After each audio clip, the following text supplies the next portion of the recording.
ever get stuck when you're in a conversation, when you're networking, and you don't know where to go from there, let's talk to Rachel in a minute, and she is going to give us all the tips on communicating to help us out with those conversations. And I am Traci Poe with the Communicate Great podcast. But I am so excited, Rachel, that you were here. When we had our conversation, I don't know, a couple of weeks ago, I was really fascinated by what you were telling me that you do, because it is communication driven. And so for our audience, tell them who you are and what you do. Absolutely. Thanks so much for having me on today, Traci.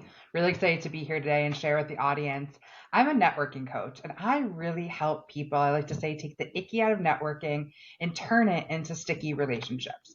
And Love so many people that I work with, and in general, as soon as they hear that word networking, they cringe. It's like a gut punch and they don't want to do it. But we don't realize is that we network all the time. And networking is truly just communicating and connecting with others. And so I really help people to make that become something that they're doing all the time without that cringe worthiness of the networking component. And they're doing it without them even realizing, and those connections are becoming more and more bountiful for them. Now, one of the things that you and I talked about was I was excited because my audience is it's a blend of people. I have some people who listen because they're in business, and some people who listen because they gain in their personal relationships and lives and skill set. And so, what I loved about you is even though we talk about networking, we were talking about what if you have people over for dinner and it kind of gets awkward. And so, your tips that you're going to be dropping today, they could be whether it's in your personal life or your professional life. So, I'm very, very excited about that. Okay, so go ahead and hit us with your communication tips. Yeah, so the one thing that I like to train people on or teach them when it comes to conversations, I like to call it the three P's. So the three P's are what are ways that you can think about having a conversation with someone? And when we think about conversations, we really should be thinking about it the same way that we're driving in a highway. We want to keep going, keep flowing. You can change lanes, you can take exits, but what you don't want to happen is to be stuck in a traffic jam. And that's really where the three P's come in, because as we start having a conversation, it's going to go in one direction. You can take an exit ramp and come back on somewhere else, or you can switch lanes because one person's talking, then another person's talking. And it also depends upon how you're asking questions too. You can be very curious about someone, and that's really the way to gain more information to continue a conversation. So the three P's are passion, personal, and problem. When you talk to someone about something that they're passionate about, they never want to shut up about it because they love what they're talking about. So a great question to ask somebody is, what's something that you could talk about for hours without stopping? And they will Mm. talk to you about that. It could be literally anything. The second P is personal. So you might ask somebody, what's something that I might find surprising about you that I wouldn't know? Is another great question, because whether you're talking to someone with your resume in front of them, they're a new neighbor, you just met them, what is something that's surprising that I wouldn't guess that about you? Mm-hmm. And then the third P is a problem. And this is the one that I love because everyone has something going on in their life, whether it's personal or professional, that's a challenge that they're dealing with. But often people don't want to tell anybody their problems. As a Mm. culture in general, we often keep to ourselves. Nobody should know. But how do we solve problems? We need help. We need other people to help us solve that problem. And if someone helps you solve a problem, you will never, ever forget them. And so simply just asking is, what is the big challenge that you have right now? Or is there a goal that you're trying to reach that you're unable to obtain? There's lots of different ways that you can ask that question. And you'd be surprised what people say and how you might be able to help them. So that's really key is what are the different directions that you can go? And when you're listening, it's key to pick up on some of the things that they're saying So you can keep the conversation going in all different directions because everyone is going to give you clues without you even realizing it of where else the conversation could be taken. Right. Yeah. Yeah. Yeah. But another key piece is really the active listening and allowing the person to speak without you speaking over them, and also asking clarifying questions before you start giving them any information or advice. Because what Mhm. happens if you say to me, "Hey Rachel, I'm really having trouble sleeping." I say, "Oh, have you tried XYZ things?" And you're going to say, "Oh yeah, I've tried that. I've tried that. I've tried that," or I haven't, versus me saying, "Oh, I'm so sorry that's happening to you, Tracy. What time are you going to bed? Um, you know, what do you eat before you go to bed? What do you eat when you wake up?" Just to have an idea of what might be happening. How Right. old is your mattress? Do you have new pillows? There's so many different directions that we can go in before I might say, "Hey, I know maybe you could try something like this, or I've tried this before, might be Right. helpful." But Right. if you start spewing out information, people often shut off very quickly. Right. And you could even ask the question like, "Oh, what have you tried?" Right. And get them to tell you what they've tried. Oh, and then you could bounce from there. I like it. Okay. All right. Absolutely. Okay. And so the more curious we are about people, the more that they're going to talk. And the one thing that people don't realize, and when they're afraid to ask questions, is what the other person's going to say. But people love talking about themselves. So if you ask them a question and you keep digging in, they're not going to shut up Right. because who knows you more than you? You know Right. yourself the best. So Right. if you keep asking questions to that person, they're going to keep talking. Right. But it's really how engaging you can continue to be. And if you're unsure of where to go next, that's really where the three P's come in because you can go in so many different directions. Right. Right. And I have to say, well, first of all, I love the picture that you paint that you're on the road and you can exit here or you could exit there. Oh, you exited, but you want to get back on. And Right, so exactly. you can do so many things. So I love that word picture that you painted. The other thing is that I find interesting because I'm a massive introvert, massive, massive, massive introvert. And a lot of people who just know me from afar, they don't get it, right? But the people close to me, they get it, they see it, they experience it with me. And so, whether it's a business networking thing or a party that a friend is having or a bigger family gathering, if it's my immediate family, my kids, their spouses, if it's us, I'm fine all day long, right? But anybody beyond that, you start adding that to the situation. And I'm like looking around. I get so nervous. And, I've been in communication for years and years and years. And it's different to know communication and to have the theory and to be able to apply it. But sometimes when it's you personally, it's like sometimes I forget those tips and tricks. And Yeah. so I find myself when I go into a situation where I'm uncomfortable, I freeze and I'm like praying all the way in. I'm like, Lord, help me through this. Or I'll tell my husband, don't leave me, don't leave me. So it's a very real thing for introverts. So having these tools is massive. And I will also tell you when I go into the situations, I have figured out start asking questions because then I don't have to talk really, other than just truly authentically listening and receiving what they're saying and showing them compassion and care, because so many people, they don't care, right? We talk about pseudo listening. I don't know if you're familiar with that term. I figured you Hmm. would be. And actually, I was having a meeting with a team that I'm working with, and we talked about pseudo listening. And I shared my personal horror story of one time when a coworker was just sharing her heart, just pouring out some really big, heavy stuff, and all I was thinking about was all the work I wasn't getting done and all of these things. And I ended with, uh-huh, good. And I just saw the look wash over her face, and Mhm. she kind of squinted her eyes and turned on her heels and walked off. And I thought, wow. And I just felt terrible about that, just terrible. So when we do listen, I like that you say listen for the clues about things to ask next, or things that they're feeling or thinking or experiencing. So I really liked that. Okay. All right, back to you.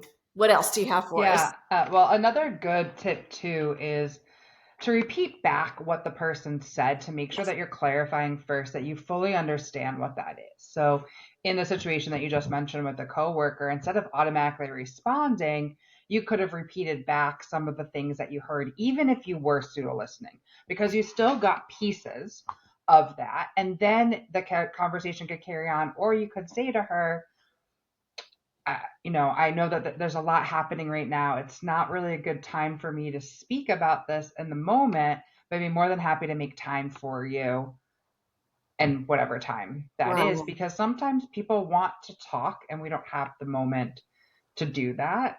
But it is important to stay present in the moment. So, a Mm-hmm. big thing when we're in conversations, whether we're virtual or we're in person, is to have eye contact with that person. The other thing to recognize is that even as an introvert, a lot of people don't realize that introverts are the best networkers. And the reason is because they are great at listening. They're Yes. always taking a step back, they're visualizing what's happening in the room, they're paying attention to clues and cues that Yes. are happening, and then they make their move. Mm-hmm. Whereas extroverts tend to talk more than anybody else, and they don't pay attention to what else is happening because they just want to keep going and going, and they're like energizer bunnies, and they Yes. don't know how to turn their battery down. Right. Not that every extrovert is a bad networker, every introvert's a fantastic networker, but in general, and it really relates back to energy, or the energy that you're bringing to the room, of how you're getting yourself ready to go and being in that right mindset to network. And if we Mm-hmm. prepare ourselves to be there and know that we're going to be present in that moment for however long it is, it's an hour, happy hour, it's a 3 hour dinner, it's a conference for a day, preparing ourselves to be there and knowing what we want to potentially ask people, having a good opening question. And it could be as simple as, "Hey Tracy, nice to meet you. What brought you here today?" Or, "Have you ever been here before?" You can always start with that, and Yes. then you keep going. Right. You can also compliment somebody on something that they're wearing. And I always like to tell people when they're going to events to wear something that stands out. So I'm based in New York City, and there's two uniforms in New York City that people wear. It's either all black, or for finance bros, it is khaki pants, a blue button down shirt, and a Patagonia vest. Well, if you're wearing one of those two outfits, what happens? Everybody looks exactly the same. You're not standing out. So Mm. wear something that you can stand out. And for two reasons. One, more people are going to talk to you because you're standing out. But two, it gives them an opportunity to compliment you. I really Mm-hmm. like the color green on you, or I Mm-hmm. love those earrings. There's someone that I was coaching not that long ago. She's in real estate, and she's younger than most of the people in her field. And she's leasing ginormous spaces in New York City. And I asked her, "Do you have any jewelry that you wear that stands out?" She said, "Well, I have these pasta earrings." And she's Italian. And I said, "Well, what's the shape of the pasta?" And I think it was bow tie, which are for folly. And I said, "Well, wear those earrings and then ask people." I said, "Did anybody compliment you on this?" She's like, "Yeah, all the time." I said, "When they compliment you, or even if they don't, ask them what their favorite pasta is, and then you send them a box of their favorite pasta. Because what is that going to cost you? A couple Right. dollars. I mean, yes, I know eggs are expensive now if it's egg pasta, but otherwise it's not that expensive, and they're going to remember you. They're going to Right. remember the pasta. You're Italian, it's part of your heritage. A box of rigatoni is a couple bucks, whatever it may be, but you sending them that box of pasta is going to make it memorable. Right. And that's really what you want to happen is, how do you remember the conversation? How do you remember what you're talking about a lot of it is not just the conversation itself, but cues that you can have within that conversation. Right. Yes, I like it. I like it. And I'm the quirky, corny person that I would try to think of a pun with the pasta. There you go. And send I do that kind of thing often. Okay, so when we think about networking, I want to also talk about that. That thought just left my brain. I had it a second ago. I normally don't edit these, but I will be editing that for sure. Okay, where did I go? Networking. Okay, that just left my brain. What All else good. do you what else do you let me think of a question real quick. I No am so worries. sorry. I'm so sorry. Networking had to do with introvert and networking. Oh, I remember. Okay. So when you are networking, how what would you say to the people that think they have to walk into that situation and walk out with business? Because Mm. you talk about making those authentic connections. So what would you say to that person? Yeah, so I like to say that networking is a precipice for business development. It is not this one in, of the same. Networking is about building those relationships so people start to know who you are and what you do. And then from there, they could become a client. They could become a referral partner for you, or maybe they're just a friend.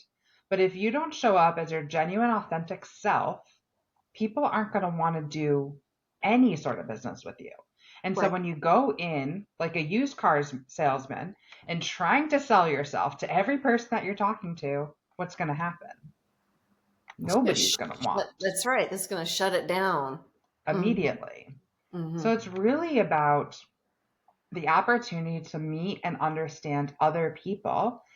And in conversations, generally what will happen is I may say to you, "Hey, Tracy, tell me a little bit about yourself." And you talk, and I may ask you a couple questions, and then you say, "Hey, Rachel, tell me a little bit about you." And then I tell you about myself. That's a genuine ping pong type of conversation. And you have to allow for both sides to talk. If you just have it be one sided, the one sided should always be you asking the questions to the other person because you want to be curious and learn. And then what can you do to help that person? Because we often want to take before we give. And so if we think about how can we give to someone, I have another framework called the 3 I's, which is ways that you can give back to someone. So the Mm-hmm. first I is an introduction. Can you introduce them to someone else? The second I is information, and that information can be advice, a podcast, a book, a resource. It could also be something tangible. Like they may say, "Do you have a piece of gum?" Sure. Just bucking Right. that in the information piece. And then the third is an invitation. And that's the one that really goes unnoticed more often than not. Because what are the Mm-hmm. places and spaces that you show up in that you love, that you could bring somebody else along to or invite them to? Whether that be a community or you invite them to coffee or to a dinner or even just to a webinar that you know that might benefit them. There's lots of places that we can invite people that we don't realize that it's going to provide value for them. And it does go in the reverse too. Can they make an introduction for you? Can they provide information for you? Can they introduce you or can they invite you somewhere? But when Mm-hmm. we think about those 3 I's, it kind of allows us to relax a little bit and Mm-hmm. have it in the back of our mind of what could we potentially do versus trying to seek out what we need versus Mm-hmm. trying to help other people. Right. Right. So you were talking about if it's going to be only one sided, let it be you asking all of the questions. And so, two thoughts. One, conversational narcissists, Mm, because they are always about them. And so, I could see how, okay, well, this might be the perfect thing. This person's the conversational narcissist and they only want to talk about them. And so you're providing and you're asking questions after question after question. But then if you think about it, what if you're networking with this conversational narcissist multiple times and they're never learning anything about you because that's what they do? It's only all about them. Would you say keep it up, keep engaging that person, or would you say maybe it's time to, kind of hie across the room and go somewhere else? So talk about that. Yeah, definitely. So when I said that before, it's more if you meet someone for the first time, that's what you Mhm. want to do. But if it's two things, one, if the conversation just continues to stay one sided and you're like, I don't like talking to this person, hit the highway, like get yourself out. It's okay. You got yourself in a way into a traffic jam. You need to take an exit and get Right, talking to the next person. But right, also, if you've met them multiple times and they still don't know anything about you, it is totally fine to do one of two things. Either start talking about yourself a little bit more. So you want to break that cycle of asking questions and say, oh, that's happened to me before, or bring yourself in. And if it keeps going back, then again, let's take that exit ramp. But the other piece of it too is paying attention to that person's energy. Is it somebody that you even want to be in a conversation with, ever do business with, ever want to give a referral to? If the answer is no, again, take that exit ramp and get out of that conversation, because right, if you're not enjoying that conversation, would you want to have anybody else be put in that situation too? And the right, chances are probably not. And depending upon the relationship with you have with that person, it's also okay to say, you haven't asked me any questions. It's going networking and dating are similar. If you go on a date and someone just nonstops talking about themselves, often it's because they're nervous too. And that okay, could be the same thing that's happening in networking. But you might say, hey, you haven't asked me a single question. We've been talking for 15 minutes and you've been talking the entire time. yeah, Would you like to know anything about me? And that's okay to say too. right, right. Hey, you have any questions about me? Because if you're just engaging this person over and over and over again, how are you going to get a referral? Because they don't know what you do. Exactly. They don't know if you're an authority in what you do. So, okay. The other thought is, and then I'll bounce it back to you and we can wrap up. But the other Yeah. thought is follow up. How does follow up play into what you coach people on?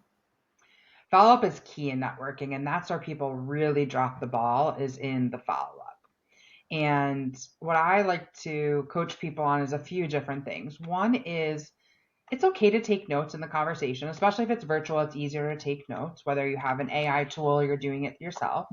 If you're in person at an event, I like to tell people to open up their notes app on their phone, whatever that is, title the event and the date, and then you can use it in a few different ways. And some people like different tools. I like to have it written down. But say you and I are having a conversation and I say, "Hey Tracy, would you mind if I just jot that down so I don't forget?" You're not going to tell me no. That Right, app is already open on my phone and I can just write your name down and whatever it is that I don't want to forget. You're not standing there taking notes as we're having a conversation. The right. other thing is I may step away from you and I go talk to the next person.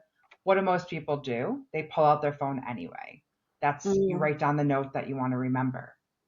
And the mm, third thing in an event is for most people, you have to have some sort of transportation to get there. So you're getting back in your car. Before you start driving, you just jot down everybody's name or note that you want to remember. right. And if for those of any listener that's in New York like myself, I do it on the subway on my way home because I have a long commute or the bus or whatever it might be. And then often you're connecting with the person on LinkedIn. You send them a note the next day following up with something specific that you talked about because the specificity is also key. Now, if Yes. it was virtual, same thing. You might send them an email or a LinkedIn DM or a text message, whatever it is, but do it as quickly as you can. And people often say, well, how late is too late for a follow up? My answer is always never. Mm, And why? because the other person probably isn't going to do it either. And they also probably forgot. So whenever Mm-hmm. you do it is fine. If you can do it within 24 to 48 hours, ideal. Mm-hmm. And a key uh, that you can also do is after you write your follow up email, DM, specifically email because you can't schedule DMs, is you schedule your next follow up right after that. Mm-hmm.